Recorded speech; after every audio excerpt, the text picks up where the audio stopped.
Hi, friends. I had a really interesting experience this morning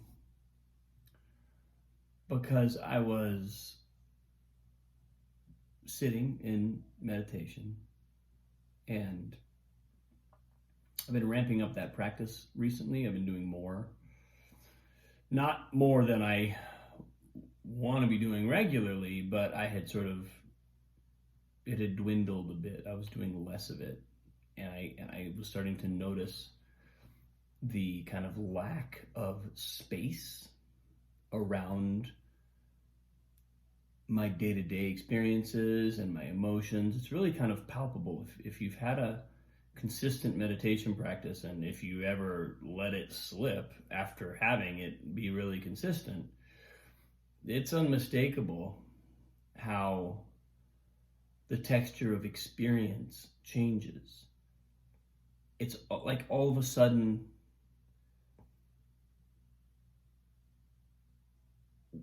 there's this inclination to treat experiences as though they're more real, like the vicissitudes of daily life, worldly life,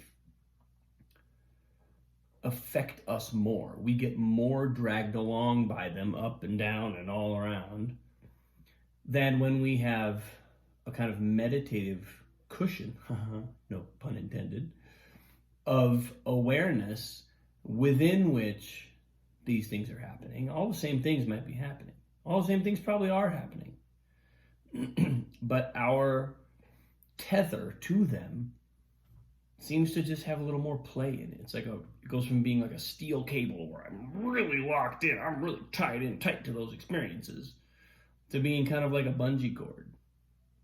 That experience can try and pull me that way, but it's just exerting a little force. I'm not actually being dragged there by a cable. And then, sure enough, bounces back. And over here, I get dragged this way. And sure enough, bounces back. And it's like our experiences start to have play in them.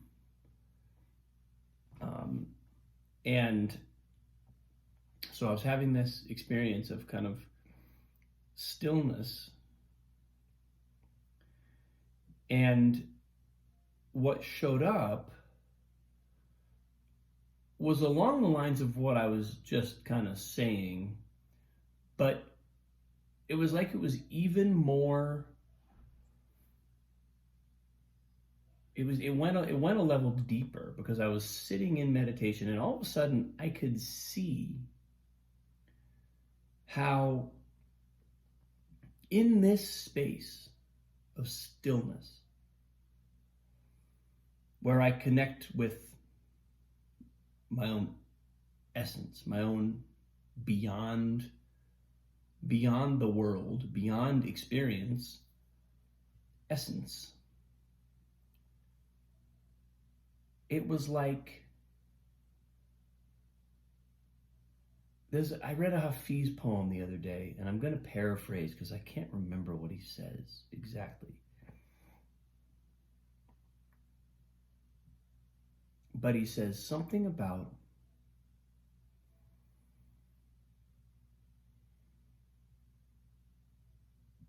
as we fall into the infinite, or as we fall into stillness,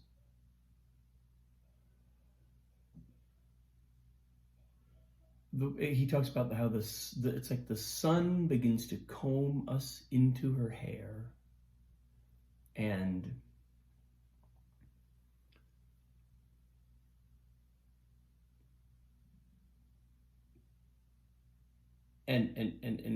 I forget the final image, but it's like all the world becomes peace. And he says, and you then become a nurturer of the world. I don't know if that's the right word, but basically he talks about how when we get to that place of transcendence, we become nurturers of all of creation. Something about how God becomes a baby in our arms and we become nurturers of all creation. And I got there, kind of. And so then this morning I was sitting and I'm connecting with this stillness, and I'm feeling this kind of space. And I realized from this space, it's a totally natural response to have almost no attachment to my own aspirations, to my own goals, to what I want to do with my life. It's like all of that, it doesn't go away. It's just that I'm free of it. It doesn't, I could take it or leave it. My own longings, my own deepest goals, all of that is just kind of like, it's beautiful. It could be beautiful. But none of it is determinative, because right now, I'm in the essence of who I am.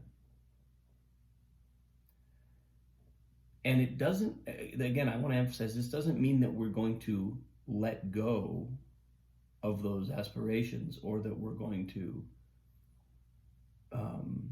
although it might, if indeed on some level we want to let go of them, then we will. But it doesn't mean that all that's going to go away. It just means we're free of it.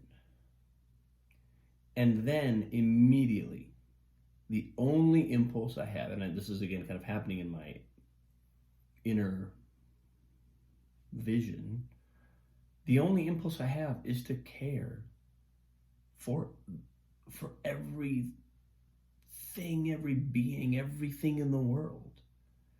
It's the only impulse. And even that I wouldn't call it attachment, but I would say it's investment. I become invested in nurturing the world. So it was really kind of poetic, to use another pun, that I read this poem last night, and then this morning I sort of had this, totally independently, had this vision of, from this space I can just see, look at all this stuff that I want. Look at all this stuff that I want to do. Look at all this stuff I want to accomplish. Wow. I can let it all go. But I become invested then. Anytime a person or a kind of circumstance or a group or some social image would come into my head, I had an immediate impulse of kind of care and sort of wanting to help. And so where that leaves me, I guess, is just with a real appreciation for the power of stillness. And it's not about trying to, where I think we go wrong in spiritual practice is by thinking I should really care about other people and I should care about the world. That's what I should care about. And I shouldn't care about my own desires, because that means that then I'm selfless and I'm in service.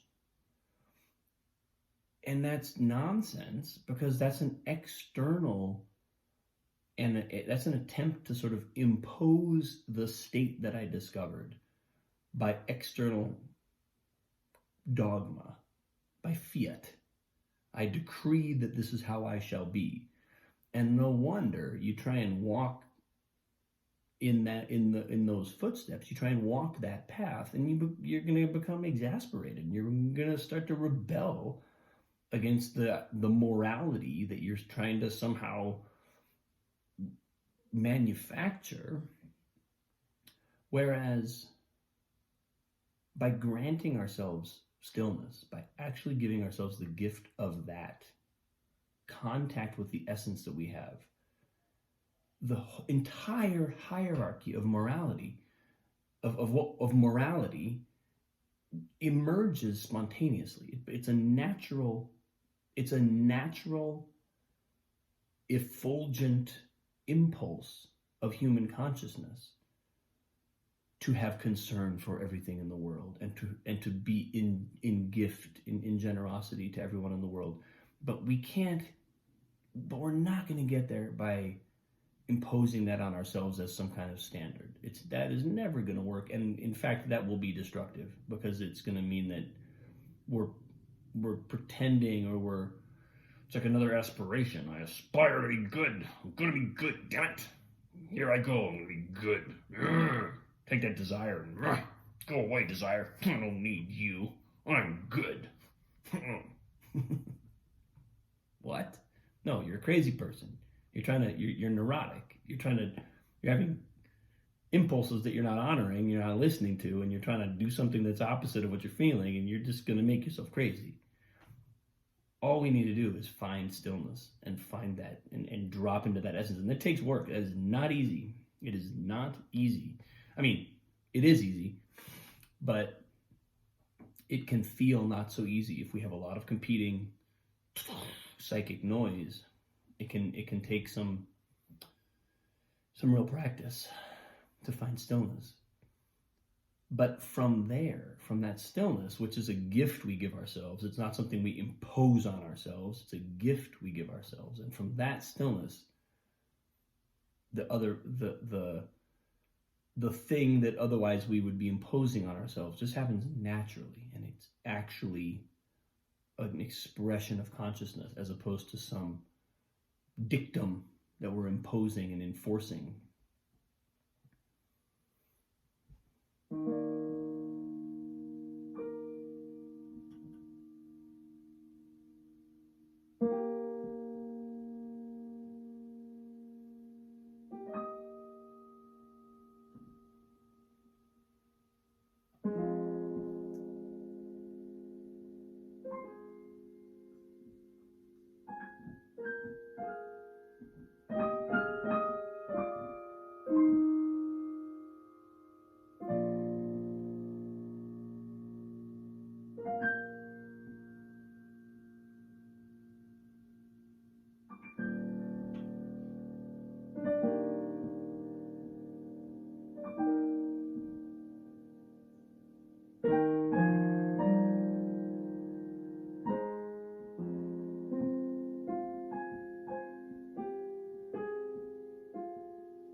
Thanks for watching, folks.